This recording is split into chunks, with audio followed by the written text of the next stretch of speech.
오늘은 마지막 때에 사는 성도들이라는 제목을 가지고 마태복음 24장 말씀을 보도록 하겠습니다. 예수님께서 성전에 나아가실 때 제 아들이 성전 건물들을 보았습니다. 휘황찬란하고 금으로 만들었으니까 얼마나 성전이 멋있겠습니까? 영광스럽겠습니까? 그것을 제 아들이 예수님께 보여주려고 이렇게 한 것입니다. 그때 예수님께서 말씀하신 것입니다. 너희가 이 모든 것을 보지 못하는구나. 내가 진실로 너희에게 이르노니 돌 위에 돌 하나도 남지 아니하고 다 무너지리라. 40년 후에 AD 70년에 로마의 티토스 장군이 예루살렘을 포위해가지고 예루살렘이 멸망을 당할 때 성벽과 온 성전이 다 돌 위에 돌 하나 남기지 않냐고 다 무너졌습니다. 특히 그 성전은 벽돌과 벽돌 사이에 보석을 놓고 이렇게 지었기 때문에 그 보석을 찾기 위해서 군인들이 돌을 다 띄었다는 것입니다. 돌 위에 돌 하나 남기지 않냐고 다 해파되었어요. 여러분, 예수님께서는 그걸 보신 것입니다. 예수님께서 말씀하신 대로 그 성전이 다 허물어졌습니다. 제 아들이 그 말을 들었을 때 어떻겠습니까? 큰 충격을 받았겠죠. 어떻게 이런 일이 우리에게 있을 수 있습니까? 그때 예수님께서 오늘 우리에게 말씀하시는 것입니다. 그래서 예수님께서 감람산 위에 앉으셨을 때 제 아들이 너무 그 일이 궁금해서 예수님 앞에 조용히 와서 물었습니다. 어느 때에 이런 일이 있겠습니까? 또 주의 임하심과 세상 끝에는 무슨 징조가 있겠습니까? 그때 예수님께서 하신 말씀입니다. 예수님께서 무슨 징조가 있게 되냐면은 예수님이 마지막 때 사는 우리 성도들에게 주시는 말씀인데 그때에는 많은 사람들이 와서 너희들을 미혹하게 될 것이다. 미혹의 영이 온다는 것입니다. 이 마지막 때니까 마귀와 사탄이 많은 사람들을 미혹하기 위해서 거짓 선지자들을 보낸다는 것입니다. 그래서 자기 종들을 가지고 많은 사람들을 미혹하게 되는데 예수님의 이름으로 왔어. 자기가 그리스도다. 저 그리스도죠. 이단들이죠. 그래서 많은 사람들이 거기에 미혹을 받게 된다는 것입니다. 미혹하는 영들이 많아요. 오늘날도 보게 되면 신천지랄지 여호와 증인이랄지 또 뭐 많은 이단들이 있잖아요. 문성명이랄지 이런 통일교랄지 이런 이단들이 많이 있잖아요. 그래서 할 수만 있다면 사람들을 미혹하게 되는 것이에요. 두 번째는 난리 소문이 일어나게 된다는 것입니다. 그러나 너희는 두려워하지 말라는 것입니다. 왜요? 그런 난리 소문이 있어서 큰 전쟁이 일어난다고 할지라도 아직 끝은 아닙니다. 이게 재난의 시작이라는 것입니다. 민족이 민족을 대적하여서 전쟁이 일어나게 되죠. 오늘날도 보게 되면 우크라이나에 어떻게 됩니까? 똑같은 슬라브족, 러시아 사람들이잖아요. 민족이 민족을 대적하여 일어나는 것입니다. 또 나라가 나라를 대적하여 일어나는 것입니다. 전쟁이 벌어지게 되는 것이죠. 그리고 천체에 지진이 일어나게 되는 것입니다. 얼마 전까지만 해도 터키에서 큰 지진이 일어나가지고 얼마나 많은 사람들이 죽었습니까? 또 오늘날에는 또 기후변화로 인해서 캐나다에 큰 산불이 났잖아요. 한국 땅에 3분의 1만한 그 큰 땅이 불이 붙어가지고 불을 끌 수가 없습니다. 그리고 기후변화가 일어나니까 농사를 지을 수가 없어요. 양식이 부족합니다. 또 오늘날에는 또 바다가 오염돼가지고 또 일본에서 또 그 오염수를 바다에 버린다고 하니까 사람들이 두려워하잖아요. 이제 바다에 있는 물고기도 먹을 수가 없게 되는 것입니다. 소금을 살 수도 없는 것이에요.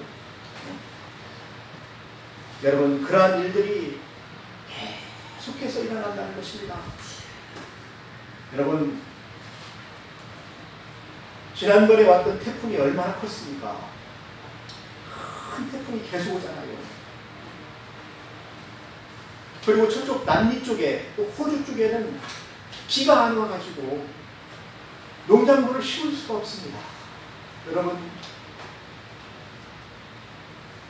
그 우루과이라는 나라 알죠? 우루과이라는, 예? 남미에 있는 우루과이, 축구를 잘하잖아요. 그 나라에는 마실 물이 없다는 것입니다. 그래서 또랑에 막 물을 퍼다가 그 물을 마시는 거예요. 비가 안 와서 물이 하나도 없다는 것입니다. 수온지에 물이 없는 거예요. 그런데 이런 그 재난을 볼 때 이것은 재난의 시작이라는 것입니다. 그래서 여러분, 왜 이러한 재난이 와야 되느냐 하면은, 이러한 재난을 통해서 모든 이방인들이 예수님께로 돌아오게 된다는 것입니다. 이런 환난 가운데 많은 이방인들이 하나님께로 돌아오게 된다는 것입니다. 떠났던 그 하나님의 백성들, 양떼들이 다 하나님께로 돌아오게 된다는 것입니다. 그래서 땅끝까지 복음이 전파되게 된다는 거예요. 여러분, 예수님께서 말씀하셨습니다. 제 아들이 말씀하신 거예요. 이러한 재난들을 너희들이 볼 때에는 이제 마지막 때가 가까운 줄을 너희가 알라. 예수님께서 그렇게 말씀하셨어요. 여러분, 누가복음에 보게 되면은 무화과 나무의 가지가 유연해지고 그의 이파리가 나오면은 너희는 여름이 가까운 줄을 알라 라고 예수님께서 말씀하셨습니다. 그래서 우리는 이러한 징조가 보일 때, 우리 주님의 오실 날이 이제 멀지 않았구나, 그렇게 생각을 해야 된다는 것입니다. 그리고 그날을 준비해야 된다는 것입니다. 여러분, 그렇게 사시길 바랍니다. 그래서 오늘 예수님께서 말씀하십니다. 그때에는 많은 사람들이 실족하게 될 것이다. 그리고 서로 잡아주고 서로 미워하게 될 것이다. 또 불법이 성함으로 거짓 선지자들이 너무 많아서 불법이 성하게 되니까 사람들이 믿지를 못하고 서로 사랑이 식어지게 된다는 것입니다. 교회가 사랑을 잃어버려요. 에베소 교회가 이단들 때문에 사랑을 잃어버렸잖아요. 첫사랑을 잃어버렸잖아요. 그때 예수님께서 말씀하십니다. 첫사랑을 회복하라. 그렇지 않으면은 촛대를 옮기겠다, 성령의 불을 옮기겠다는 것입니다. 사랑하는 성도 여러분, 예수님께서 제자들에게 말씀하시면서 제자들에게 13절 말씀을 이야기하고 있어요. 그러나 끝까지 견디는 자는 구원을 얻으리라. 이런 많은 환난이 너희들 앞으로 나타나게 되지만은 너희들은 어떻게 되라고요? 견뎌야 된다. 믿음을 가지고 끝까지 구원을 이루어야 된다라고 예수님께서 제자들에게 말씀하셨습니다. 그리고 14절에 보니까 천국 복음이 모든 민족에게 증언되게 하기 위하여서 이런 환난이 있다는 것입니다. 기근이 있고 전쟁이 있고 유혹하는 것들이 있고, 그래서 많은 어려움들이 세상에 오는데, 그런 가운데 온 세상에 있는 백성들이 다 주께로 돌아왔어. 많은 백성들을 모으게 된다는 것입니다. 여러분, 사람이 부자가 되고 편안하고 그러면은 예수를 잘 믿을 것 같지요? 그렇지 않습니다. 우리나라도 보게 되면은 일제시대 때 제일 많이 부흥됐어요. 정말 어려웠잖아요. 힘들었잖아요. 또 6.25 때, 6.25 끝나고 나서 얼마나 어려웠습니까? 그때 우리나라가 가장 부흥이 많이 되었어요. 70년대 그 경제가 어려운 가운데 빌리그레아 목사님이 여의도에서 집회할 때 100만 명이 모였잖아요. 100만 명. 그때 은혜를 받고 하나님 앞에 헌신한 사람들이 오늘날 이 교회를 이루게 되고 한국에 이러한 발전을 오게 된 것이 아니겠습니까? 사랑하는 성도 여러분, 하나님께서 이 땅을 복음을 심기 위해서 전쟁이 있게 하신 거예요.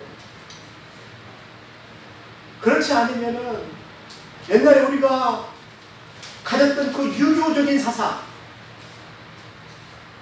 또 절에 가서 기도하는 거, 무당에게 비는 거, 점치는 거, 손금 보는 거, 여러 가지 얼마나 많은 것이 있었습니까? 네? 그 사람들이 어떻게 회개하고 하나님 앞에 돌아온 줄 아십니까? 병에 걸리고 사업에 실패하고 어려운 일이 생기고 자녀들이 아프고, 그러니까 그 사람들이 어디에 왔습니까? 교회에 왔잖아요. 교회에 와서 기도했잖아요. 그래서 나았잖아요. 은혜를 얻었잖아요. 그래서 많은 백성들이 이 땅에 돌아오게 된 것 아니겠습니까? 저도 대만에 가서 20년 동안 선교를 해봤는데 대만에 귀신들이 많아요. 마귀들이 많아요. 사탄들이 많아요. 북궁마다 어디마다 우상들이 섬겨져 있어요. 거기에 절하고 거기에 노예가 되어 있는 거예요. 근데 그 백성들을 하나님이 사랑하시는 것을 제가 보았습니다. 하나님께서 이 백성들을 품고 있구나. 그것을 보았어요. 그 백성들이 하나님께로 나와서 은혜를 얻으면은 그 성령의 정말 은혜가 그 안에 있어가지고 그들이 예배를 1시간을 드려도 2시간을 드려도 은혜를 받고 눈물을 흘리고 회개하고 열매를 얼마나 많이 맺는지 온 가족들을 위해 기도하고 사랑하고 또 그들을 전도하고 초대교회의 뜨거운 신앙을 그들이 갖게 된다는 것입니다. 그래서 천국 복음이 모든 민족에게 다 전파되어야 그제야 세상의 끝이 온다. 그래서 예수님께서는 제 아들을 거기에서 파송을 하는 것입니다. 볼지어다 내가 세상 끝날까지 너희와 함께 있으리라. 너희는 가서 모든 사람으로 제자를 삼아 아버지와 아들과 성령의 이름으로 세례를 주고 내가 너희에게 가르쳐 분부한 모든 것을 그들에게 지키게 하라. 사랑하는 성도 여러분, 저는 오늘날 이 시대를 보면서 무엇을 봤냐면은 이제 마지막 때이다. 그래서 이 징조를 우리가 잘 살피는 지혜를 가져야 된다는 것입니다.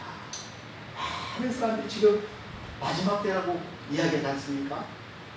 여러분, 이 코로나와 같은 이런 질병이 이전에도 없었고 이후에도 없을 거예요. 그런데 3년 반 만에 다 끝나잖아요. 요한계시록에 보면은 3년 반에 첫 번째 환란이 있잖아요. 네? 3년 반 만에 끝나요. 이 징조가 무엇입니까? 하나님 우리에게 가르쳐 주십니다. 또 우크라이나 전쟁을 하고 보세요. 이제 냉전이 다시 시작되는 거예요. 공산주의와 민주주의의 이런 냉전이 다시 시작되는 거예요. 그래서 이제 어떻게 됩니까? 세계 대전의 시초가 또 거기서 또 시작이 되는 거예요. 그래서 중국이 소련으로 붙었잖아요. 그래서 그 세력과 또 유럽 세력과 미국의 세력이 전쟁이 붙게 되면 온 세상은 이제 전쟁의 수용들에 빠지게 되는 것이요. 이 아시아도 지금 굉장히 위험합니다. 중국에 있는 시진핑이 대만을 침공하게 되면은 미국과 중국의 충돌이 있게 돼요. 그러면은 어떻게 됩니까? 그 사이에 또 북한에 있는 김정일은 남한으로 쳐 내려오게 되죠. 그럼 우리는 거기 막아야죠. 또 중국하고 또 싸워야 되죠. 그 아시아에도 큰 전쟁이 일어나게 되고 저쪽 유럽에도 소련이 밀고 내려오잖아요. 그럼 거기 막아야 되니까 거기에서도 큰 그 전쟁이 있어서 세계 전쟁이 일어나게 된다는 것입니다. 여러분, 세계 전쟁이 일어나게 되면은 핵을 쓰잖아요. 핵을 쓰게 되면 다 죽게 되는 거예요. 지금 소련에 있는 잠수함이 그 포세이돈이라는 그 핵폭탄을 가지고 지금 뉴욕 앞바다에 지금 잠수하고 있다고 그러잖아요. 포세이돈이라는 이 핵폭탄이 한번 터지게 되면은 뉴욕은 다 물에 잠깁니다. 해일로 인해서 그냥 싹 잠겨버려요. 그러면 또 미국이 가만히 있겠습니까? 미국이 막 1,500개나 되는 핵탄두를 가지고 공격하지 않겠습니까? 그러면 온 세상은 이제 불바다가 되게 되는 것이요. 그런 큰 위협이 있어요. 그리고 오늘날 또 지구의 기후가 뜨거워지니까 지구의 기후가 1도만 올라가면은 해안가에 있는 모든 도시들 다 잠긴다는 것입니다. 그리고 산불이 나고 막 그 기후 변화가 일어나가지고 사람이 살 수가 없다는 거예요. 근데 뜨거우시잖아요. 계속 뜨거우시잖아요. 그래서 주의 임하시는 그 마지막 때에 우리가 그 모든 징조를 볼 때 믿음으로 끝까지 견디기가 어렵다는 것입니다. 여러분, 전쟁터에서 우리가 믿음으로 살기가 얼마나 어렵습니까? 네? 생존이 얼마나 어렵습니까? 그래서 우리는 이제 마지막 때에 사는 성도들이기 때문에 이 마지막 때를 준비해야 한다는 것입니다. 네. 그래서 예수님 당시에는 제자들에게 이것은 재난의 시작이었어요. 그래서 이 복음이 어디까지 왔습니까? 온 세상의 모든 민족과 방백들에게 다 복음이 지금 전파되었잖아요. 유대인에게는 복음이 전파되었어요. 이제 마지막에 예수님이 오실 날만 남았다는 것입니다.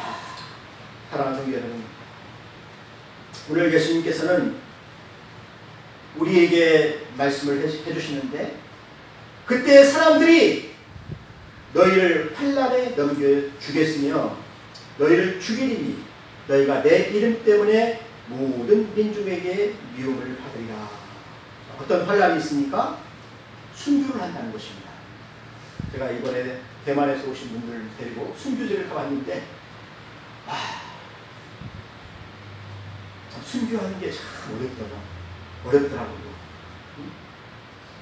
공산당들이 와서 예수님 안 믿으면 살려준다고 하는데 이렇게 말할 수가 없잖아요. 그래서 죽는데 자기 가족들을 다 죽여요. 아이들까지도 죽인다. 아이들을 다 우물에 막 쳐넣어서 죽이고 또 칼로 찔러서 죽이고 총으로 쏴서 죽이고, 그리고 나서 교회를 불태우고 모든 사람을 다 불태워서 죽이더라고요. 여러분, 그러한 환난에 넘겨주겠다는 것입니다. 응? 왜 예수님께서 그렇게 하셨습니까? 우리에게는 생명이 있습니다. 부활이 있습니다. 끝까지 견디고 그 믿음을 가질 때 공산당들이 그걸 보지 않겠습니까? 이분의 신앙은 정말 진짜의 신앙이다. 이분은 정말 하나님을 믿는다. 하나님 살아계시는 것이다. 그래서 여러분, 손양원 목사님도 거기 순교제도 가보면 그게 있잖아요. 자기 아들을 죽였는데 그 공산당이 어떻게 됐습니까? 나중에 회개하고 신학교에 가잖아요. 그래서 목사가 되잖아요. 하나님께서 그 순교하는 그 신앙을 통하여서 많은 사람들이 하나님께로 돌아오게 하신다는 것입니다. 그래서 온 민족이 다 주님 앞에 돌아오게 되게 하기까지 우리는 증인이 되어야 돼요. 증인이. 순교하는 신앙을 통해서 그 사람들에게 우리의 믿음이 부활이 있는 신앙이다라는 것을 그들에게 보여주어야 된다는 것입니다. 그리고 15절에 보니까 예수님께서 우리들에게 강구하신 말씀이 있습니다. 다니엘의 말한 바 멸망에 가득한 것이 거룩한 곳에 선 것을 보고서는 그때 너희들은 산으로 도망가라. 그래서 AD 70년에 티토스 장군이 예루살렘을 회파하고 그 성전이 세워졌던 그곳에 우상을 세워놨어요. 그리고 그 우상에 제물을 드렸는데 돼지를 갖다 드리고 많은 짐승들을, 더러운 짐승들을 드려서 거기서 제사를 드렸다는 것입니다. 근데 그것을 보고는 너희들은 도망가라는 것입니다. 도망가라는 것입니다. 그래서 이제 많은 사람들이 산으로 도망갔어요. 펠레라는 산지에 있는 그 산으로 도망가고, 또 중국에 있는 사람들은 겉옷을 가지러 뒤로 돌이키지 말고 도망가고, 그래서 많은 사람들이 도망가서 살았다는 것입니다. 또 예수님께서 얘기하십니다. 그날에는 아이들 자들과 젖먹이 있는 자들에게 화가 있다 라고 하시면서 도망하는 일이 겨울에 나지 않도록 기도하라. 큰 환란이 있겠고, 이런 환란은 창세로부터 지금까지 없는 그런 환란이에요. 그런데 너희들을 위하여서 내가 그날을 감하게 될 것이다. 택한 자들을 위하여서 내가 그날을 감하게 될 것이다. 그래서 모든 육체가 다 힘들어지니까 하나님께서 한계를 두신다는 것입니다. 여러분, 오늘날 저는 이 마지막 때에 사는 우리 성도들에게 예수님께서 이 말씀을 주신다고 생각을 합니다. 여러분들은 이 말씀을 들을 때 어떻게 살아야 되겠습니까? 이제 마지막 때가 되었다. 우리가 준비해야 된다는 것입니다. 그리고 이 마지막 때에 우리가 주님을 기다려야 된다는 것입니다. 끝까지 믿음을 지키고 우리의 구원을 이루어야 된다는 것입니다. 그러한 축복이 여러분에게 있기를 주님의 이름으로 축원합니다. 같이 기도하겠습니다. 하나님 아버지 감사합니다. 마지막 때에 사는 우리 성도들에게 마지막 때에 있을 많은 것들을 보면서 우리가 깨닫게 하시고 우리가 믿음의 삶을 잘 준비하여서 구원을 이룰 수 있도록 도와주옵소서. 예수님의 이름으로 기도했습니다. 아멘.